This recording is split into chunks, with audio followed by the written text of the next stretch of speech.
नमस्कार, मी तृप्ती देसाई आणि माझ्याबरोबर अभिजित दादा बिचुकले आहे. आज आम्ही पुण्यात आहोत.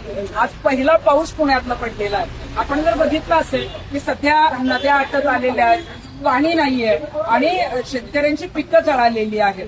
आणि सध्या अशी चर्चा होती की नीटचे पेपर फुटले, खासदार फुटले, पण ढग कधी फुटणार आहेत म्हणजे ढगातून पावसाच्या सरी कधी बरसणार.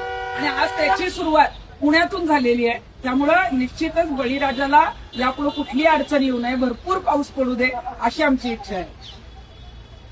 ज्या पद्धतीनं हे जे मनोगत झालं तर ते मी माझं मनोगत व्यक्त करेन किंवा मी करेन की ज्या पद्धतीनं नीटचे पेपर फुटले ते संपूर्ण भ्रष्टाचारी लोक स्वतःचा अभ्यास मागून घेत आहेत.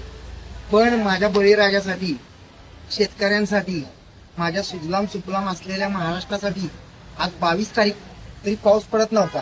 आणि खरंच सांगतो मी बरं का, ही गेले 8 दिवस मी प्रत्येक वेळेला त्या मंदिरात असेल किंवा मी जिथं माझ्या मनात काय बोलत होतो ना, पावसासाठी बोलत होतो. आणि योग असा आला की आज आम्ही दोघंही खूप दिवसांनी एकत्र आलो आणि पाऊस आलेला आहे.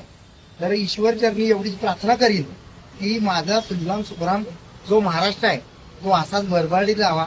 आणि विठू माऊलीची वारी सुरू होते, तर त्या येणाऱ्या वारीला मनपूर्वक आमच्या दोघांच्याही शुभेच्छा.